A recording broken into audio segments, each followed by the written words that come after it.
রান্না করতে গিয়ে তো আমার পুরো মাথায় খারাপ হয়ে গেল। তো চলো সেই ভিডিওটাই তোমাদের সাথে শেয়ার করি। গুড মর্নিং টু এভরিওয়ান, আমি পূজা। আমার একটা ছোট্ট ভিডিওতে তোমাদের ওয়েলকাম।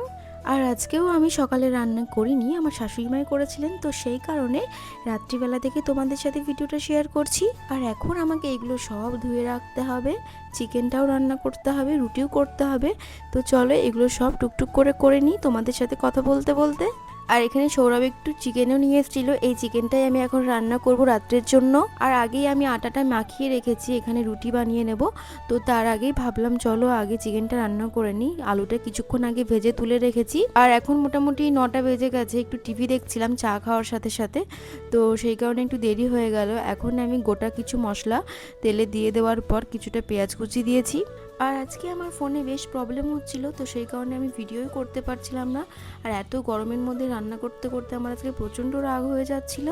রাত্রিবেলার দিকে যখন আমি একটু হেভি কিছু রান্না করার চেষ্টা করি তখন একটু সকাল সকাল করি, কারণ অনেক কিছু করতে করতে অনেকটা সময় চলে যায়। চিকেন তো ম্যারিনেটটা করে রাখলাম, কিন্তু এটা রাখার আর সময় নেই, তাড়াতাড়ি রান্না করে ফেলতে হবে। আর আমি তো রান্না করে তারপরে রান্নাঘর ক্লিন করেই আমি ঘরে যাই, তো সেই কারণে অনেকটাই সময় চলে যায় আমার। আর এইদিকে যে মাছগুলো নিয়ে এসেছিল সেই মাছগুলো এখন আমি দুটো বক্সে আলাদা আলাদা করে রেখে দিচ্ছি। এখন তো মাছ নিয়ে এসছে, দেখতেই পারছো এই যে মাছগুলো থেকে একটাও কিন্তু আঁশ ছাড়িয়ে নিয়ে আসিনি। এগুলো আমাকে আবার ডবল করে পরিষ্কার করতে হবে। আর মাছ এরকম পিস করা হয়ে গেলে না আঁশ ছাড়াতে ভীষণ প্রবলেম হয়। সময় থাকলে এগুলো আমি এখনই করে রাখতাম, হাতে তো সময় নেই, তো সেই কারণে এখন এইভাবেই রেখে দিতে হচ্ছে। এইদিকে তো আমার পেঁয়াজ ভাজা হয়ে গেছে, তার আগে কিন্তু আমি গ্যাসটা একটু অফ করে রেখেছিলাম, কারণ আমি ওইদিকে মাছ ধুচ্ছিলাম। ওইদিকে আমি মাছ ধোয়া কমপ্লিট করে এখন আমি চিকেনটা বসিয়ে দিয়েছি, কারণ এটা রান্না হতে খুব একটা বেশি সময় লাগবে না। বেশি চিকেন হলে রান্না করতে একটু বেশি দেরি হয়, যেহেতু চিকেনটা অল্প আর বড় কড়াই নিয়েছি, তো সেই কারণে আমার তাড়াতাড়ি হয়ে যাবে। আর আজকে না বড় কড়াইটা বসিয়ে একদম আমার ভুল হয়ে গেছে, ছোট কড়াই আজকে রান্না হয়ে যেত। আর চিকেনটা কিছুক্ষণ আমি নেড়ে চেড়ে ঢাকা দিয়ে দেবো, কারণ এরপরে আর আমি আজকে ঢাকাই খুলবো না, কারণ পুরো রান্নাটাই আমি ঢাকা দিয়েই করব। ওই যে বললাম মাছগুলো এখনও রাখা হয়নি, তো মাছগুলো এবার না রাখলে মাছগুলো নষ্ট হয়ে যাবে। আর এখনও যে সবজিগুলো নিয়ে এসছে এগুলো আমি রাখতে পারিনি, তো এগুলো আর রাখতে পারবো না, এখন সকালবেলা ফ্রিজে ঢুকিয়ে রাখবো। এরপরে বাটিতে যে মশলাগুলো লেগেছিল ওটা ধুয়ে একটুখানি জল দিয়ে আবার ঢাকা দিয়ে দিলাম। আর আমার না ফোনে স্টোরেজে ভীষণ প্রবলেম হচ্ছে, তো সেই কারণে ভিডিও করতে করতে অনেকবার ডিলিট করতে হচ্ছে, আবার ভিডিও করতে হচ্ছে, আর একটু বেশি সময় লেগে যাচ্ছে। আর এদিকে আমার পরিষ্কার করে নিচ্ছি, কারণ এখানে আমি আবার রুটি করব, তো রুটিগুলো এখানে বেলতে হবে।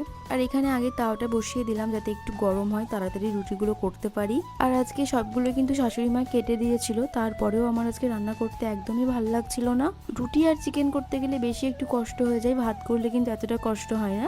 চিকেনটা রান্না করার পরে আমি ভাতটা বসিয়ে ঘরে চলে যেতে পারি। আর আজকে একটা মজার ব্যাপার কি জানো তো, রুটি যেহেতু করতে ইচ্ছেই করছিল না, তো সেই কারণে একটা রুটিও ঠিকঠাক ফুলছিল না, কেন জানি না। তো সেই কারণে তো আমার আরও ভীষণ রাগ হয়ে যাচ্ছিল। আর আমি চেষ্টা করছিলাম একটা রুটি যেন ফোলে। তোমাদের তো দেখিয়েছিলাম আমি কতগুলো রুটি বানাবো, তো ওখান থেকে একটা মাত্র রুটি আমি লাস্টের দিকে একটু ভালো করে ফোলাতে পেরেছিলাম। আর এখন তো আমার চিকেন অলমোস্ট রেডি হয়ে গেছে, কিন্তু আমার রুটিটা এখনও বানানো চলছে। আর তারপরে আমি বললাম ফ্রিজে ধনিয়া পাতা আছে, তো সেটা এনে একটু চিকেনের মধ্যে দিয়ে দাও, তো ওটাই এখন আমার শাশুড়ি মা দিয়ে দিচ্ছিল।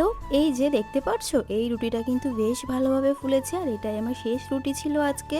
আর আজকে না আমি একটুখানি বেশি আটা মাখিয়ে ফেলেছিলাম, তো সেই কারণে 2-3টে রুটি মতো আমি আজকে করিনি, ফ্রিজে রেখে দিয়েছি। আর এইদিকে দেখতেই পাচ্ছ আমার চিকেন তো পুরোপুরি কমপ্লিট। এখন আমি গ্যাসটা অফ করে রেখেছি, তাই তোমাদেরকে একবার দেখিয়ে দিলাম। আর অনেক তাড়াহুড়োর মধ্যে করেছি, রান্নাটা কিন্তু বেশ ভালোই হয়েছিল খেতে। আর আজকে কোনো এক্সট্রা মশলা আমি ইউজ করিনি, কোনো গরম মশলা বা অন্য কোনো কিছু, এইভাবেই নর্মালভাবেই করেছি। আর এদিকে আমি রান্নাঘর তো পরিষ্কার করে চলে এসেছি, কয়েকটা বাসন ছিল সেটাও ধুয়ে রেখেছি। তারপরে এখন আমরা দুজনে মিলেই খেতে বসেছি, কারণ শাশুড়ি মার একটু তাড়াতাড়ি খাওয়া হয়ে গেছে, যেহেতু আজকে অনেকটা রাত হয়ে গেছে। এখন আমি একটু মেথির জল ভিজিয়ে রাখছি, এটা আমি অনেক দিন রাখিনি, তো সেই কারণে আজকে ভাবলাম একটু রাখি। এটা তো ওভারনাইট ভেজানো থাকবে, কালকে সকালবেলায় খেয়ে নিতে হবে। তো আজকের ভিডিওটা তোমাদের কেমন লাগলো সেটা কিন্তু অবশ্যই একটা কমেন্ট করে জানিও, আর ভালো লাগলে চ্যানেলটাকে সাবস্ক্রাইব করে দিও। দেখা হচ্ছে নেক্সট ব্লগে, সবাই ভালো থাকবে, টাটা।